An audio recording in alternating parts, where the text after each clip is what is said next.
अस्सलाम वालेकुम दोस्तों, आप देख रहे हैं इरफान काजी स्पीक्स।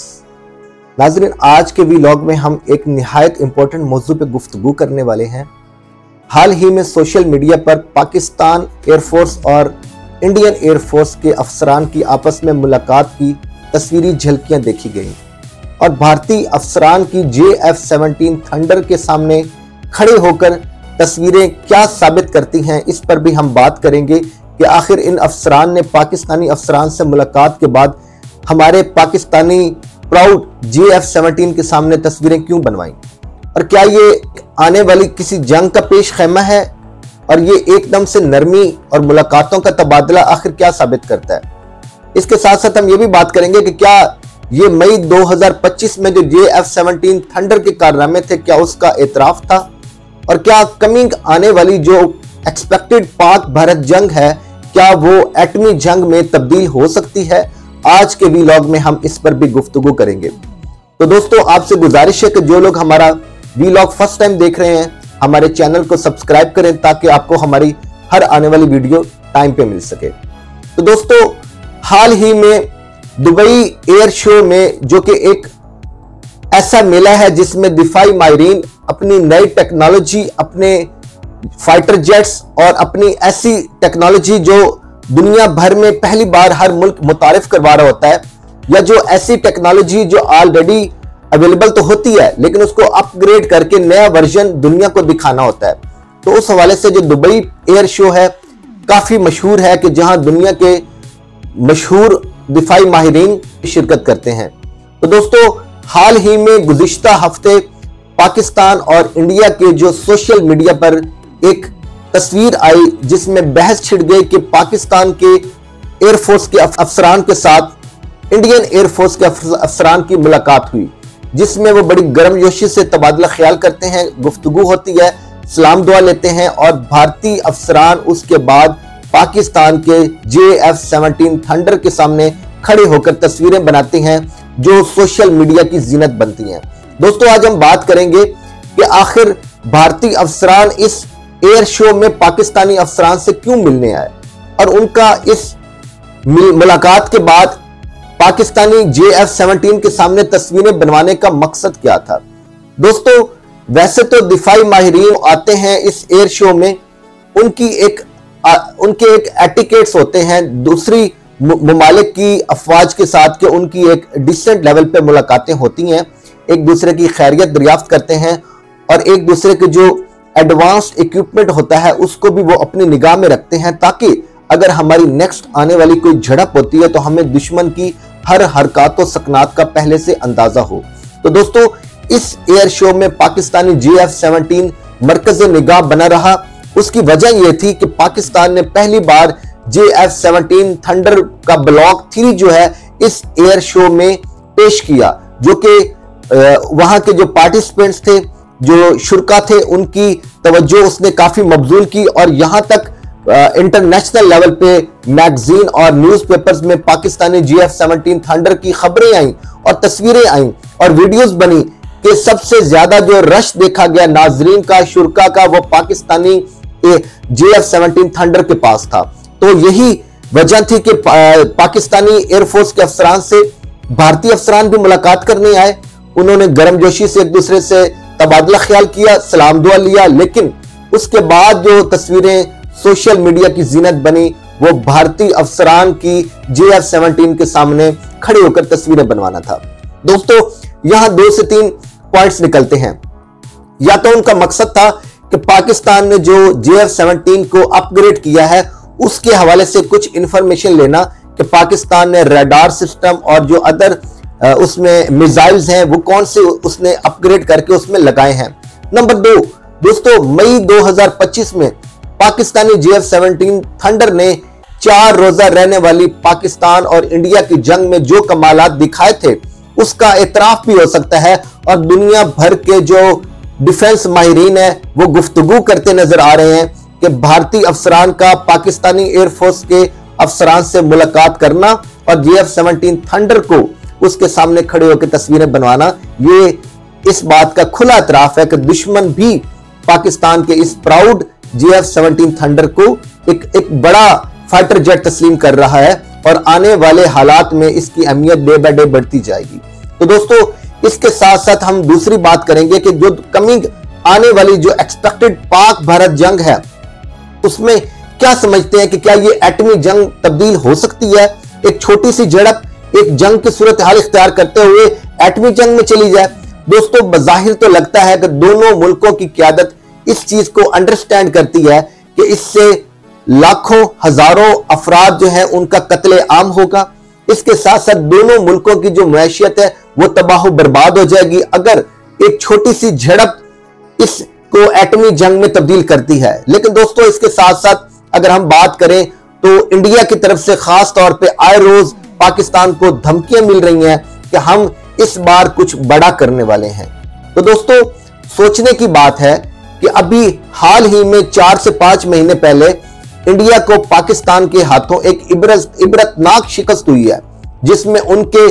6 से 7 फाइटर जेट्स, जिसमें उनका जो प्राउड था राफेल, वो 3 से 4 तैयारे वो मार गिराए पाकिस्तान एयरफोर्स ने। और इसके साथ साथ उनकी काफी मिलिट्री की एयर बेसिस उनको नुकसान पहुंचा और उनकी काफी सारी जो आर्मी के जवान हैं उनकी कैजुअलिटीज हुई। और जो S-400 था उनकी 2 बैटरीज भी JF-17 ने तबाह बर्बाद की। तो इतना नुकसान और इतनी इंटरनेशनल लेवल पर बेइज्जती होने के बावजूद क्या इंडिया एक नई जंग अफोर्ड कर सकता है पाकिस्तान के साथ? दोस्तों, ये एक $1 मिलियन क्वेश्चन है। अब देखना यह है कि क्या अपनी प्रीवियस जंग में शिकस्त की जो सुक्की है इंडिया, उसको मिटाने और इस जनूबी एशिया के खित्ते में एक अपने चौधरी होने का जो तासुर उसने पैदा किया हुआ था, उसको मेंटेन रखने के लिए क्या उसके लिए जंग जरूरी है? दूसरी बात यह है कि हमेशा हम देखते हैं इंडिया के अंदर जब भी सियासी माहौल गर्म होता है, और खास तौर पे दोस्तों बीजेपी की हुकूमत में, बीजेपी के दौर में, वो इस माहौल को और गर्म रखने की कोशिश करते हैं। बॉर्डर पर एक्टिविटीज बढ़ जाती हैं, बॉर्डर पर जो उनकी फौज की जो आमदोरफ्त है वो पहले से ज्यादा हो जाती है, सिक्योरिटी और पेट्रोलिंग वो टाइट हो जाती है, और उनके लीडरान के आए रोज पाकिस्तान मुखालिफ बयानात आना शुरू हो जाते हैं कि हम तो POK ले लेंगे, मीन जिसको हम आजाद कश्मीर कहते हैं, इंडिया के दोस्त उसको पाकिस्तान ऑक्युपाइड कश्मीर कहते हैं। सेम दोस्तों, यहां मैं आपसे एक बात करना चाहूंगा कि हाल ही में 2 से 3 दिन पहले इंडिया के वजीर दिफा राजनाथ सिंह का बयान था कि सिंध जो है वो तारीखी तौर पे हिंदुस्तान का हिस्सा रहा है, तो हम क्यों ना सिंध को पाकिस्तान से अलग करके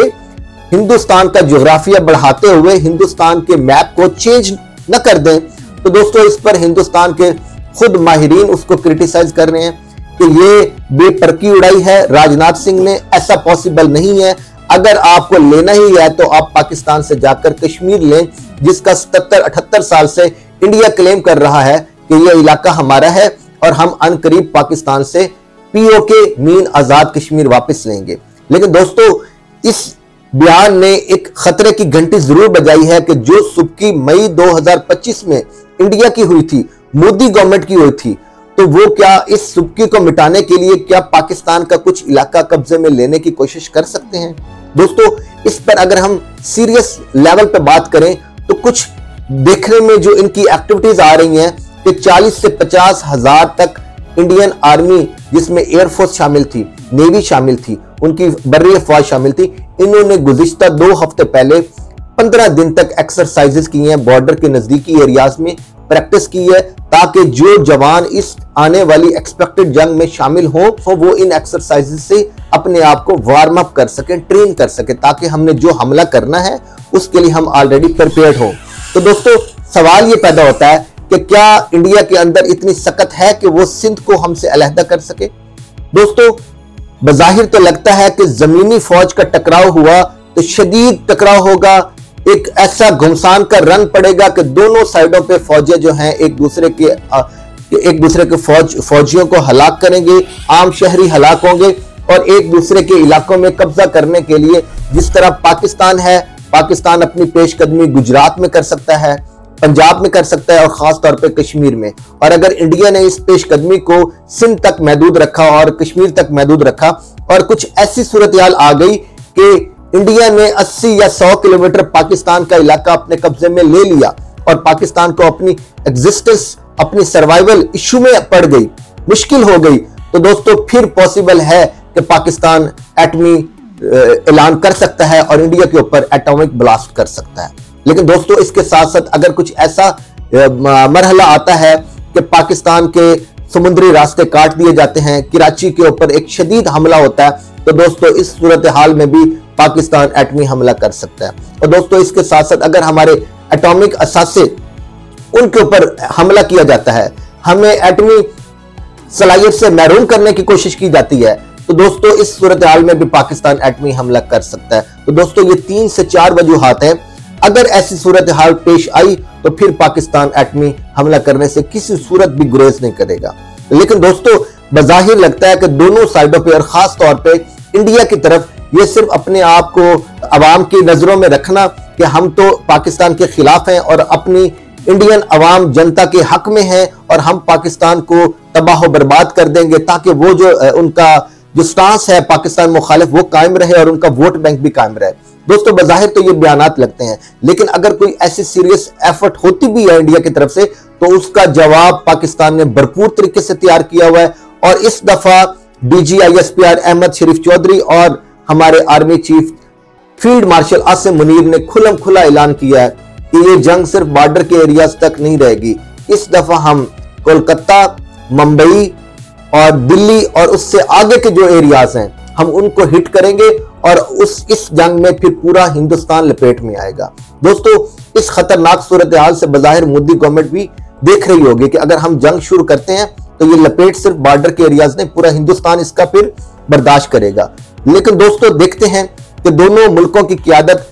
आपस में क्या आने वाले दिनों में कोई मुज़ाकरात का मरहला शुरू करती है या इसी तरह दोनों साइड पर टेंस माहौल रहता है। तो दोस्तों आप अपनी राय का इजहार कीजिएगा कि दुबई एयर शो में GF-17 थंडर के सामने भारतीय अफसरान की तस्वीरें जो सोशल मीडिया पर शाया हुई वो क्या साबित करती हैं। आपका इसके बारे में क्या ओपिनियन है और क्या आने वाली जो पाक भारत एक्सपेक्टेड जंग है क्या वो एटमी जंग हो सकती है या वो जस्ट एक सरसरी तौर पर दोनों साइडों पर छोटी मोटी कार्रवाई होगी। आप अपनी राय का इजहार कीजिएगा। आपसे मुलाकात होती है नेक्स्ट आने वाली वीडियो में। तब तक अपना ख्याल रखें। अल्लाह हाफिज।